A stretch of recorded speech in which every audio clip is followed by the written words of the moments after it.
continue our study of the Ten Commandments, we get to numero cinco, the fifth commandment. And you start to see a transition here where the first four deal directly with man in relation to God. Now there is a transition to man in relation with other human beings, with other. And so you see almost like the two axes of the cross, where we deal with man to God and now man and our fellow man and fellow woman. And it starts with commandment number 5. Beautiful. The appropriate starting place is to honor your father and mother. Now this is something that I know we all talk about, we all think about, and especially as teenage kids, as we're developing our own personalities and understanding our own independence, it becomes a challenge. But it's more than that. It's deeper than that. This is, to quote the Apostle Paul, the first commandment with a promise. And so the full verse says, honor thy father and mother so that you may live long, or that it may go well with you in the land. All right, so this is the promise is, all right, so the context. Remember, the Israelites are wandering in the desert. They're wandering in the wilderness. It's during the 40-year wandering after being taken out of Egypt and before they're going into this promised land, this land that flows with milk and honey. And the goal of what is for them, obviously, to get there and then to stay there. It's not just enough to arrive, but it must be that we can live and that we can have a new life, a new place that we go to find a long period, at least, in this new land. And if you want to do that, you have to abide by God's commandments. And the first one that he promises with is to honor thy father and mother. Now, what does that mean? Certainly it means to say, look, these beautiful people birthed you, raised you, took care of you, fed you,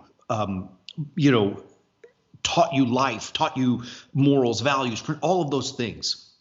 And it is that they are, even if for no other reason, simply by virtue of those facts, are honorable and should be bestowed glory and honor upon them, right? And sometimes it's hard. Like I say, I know probably the majority of this audience is not younger. Probably most of us have children, maybe even some have grandchildren. But you remember those days when we were young and were like trying to form our own mind and be independent, free thinking.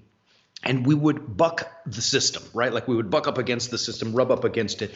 And that system, at least immediately for us, in the immediacy of our homes, was mom and dad, or mom or dad if we had one or both, right? Okay, so it was that we became, especially in the teenage years, they're notorious, hot on poor teenagers, they get a bad rap, but they're notorious for being rough on their parents.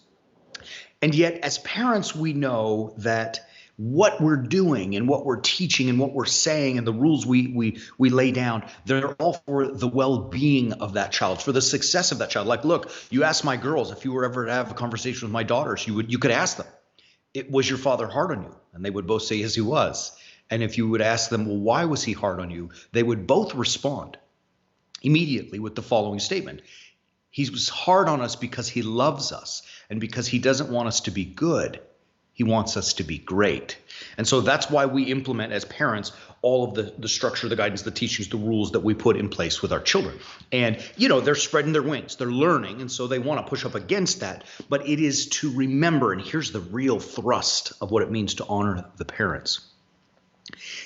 It is to recognize that as we are growing, and even now I, as a nearly 50-year-old man, recognize with my own mother, that they, by virtue of the fact that they are ahead of us, meaning older, that they've lived longer, they have therefore the opportunity for more experience than we have. We may recognize that our children may be smarter than us, but we have only time ahead of them, and that we have lived here longer, experience and wisdom. And so what God is saying is like, look, you want to live in the land, you want to be successful, you have to remember that and recognize that there is some merit for time served, right? Like the longer you live on this earth, the more you go through it, the more you see, the more you understand, repetition, you get better with practice, all of that kind of stuff. And you better honor that principle, because if you get reckless, says God, and you go into this land and you start living however the heck you want to live, and you think that only your ideas and, this new ideas that you bring, you're going to get in trouble.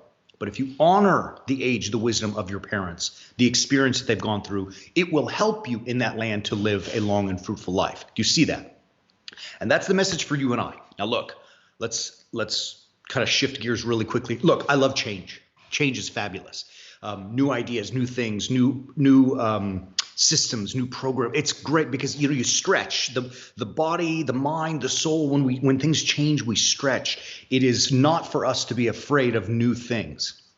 However, there cannot be, as we might feel that right now a little bit, a wild abandonment of anything that is old, anything that is traditional, anything that is, from our parents and their parents and their parents' generations, right? Like it's old and archaic, right? Like, you have to have a new outlook on the world. And if you abandon what is old, just wholesale, just completely abandon all of it, you will find yourself in lots of trouble. Here's the reality of old wisdom is that there is truth in it. Not everything that human beings did since the existence of time was right. Absolutely. And there are some things that my mother did and taught me that I don't do.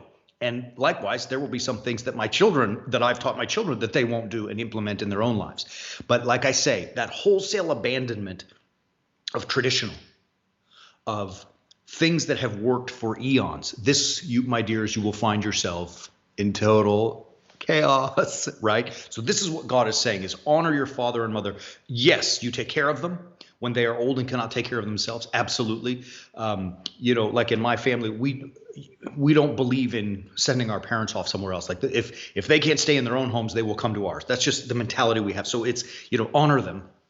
And that's not critical of those who don't misunderstand. I'm just saying that's our mentality. So honor them, and take care of them, but also remember the wisdom, the teaching, the instruction that they give. And that instruction, and this is our responsibility as warrior saints, is to give them the instruction, the guidance, the teaching of the gospel. How to live crucifixionally, right? Like, what is God's way that works? What is the life that will help those Israelites as they go into the promised land remain there and prosper? What is it in our lives that will be successful to help us, succeed in all of the things that we have, the challenges that we have thrown at us in life?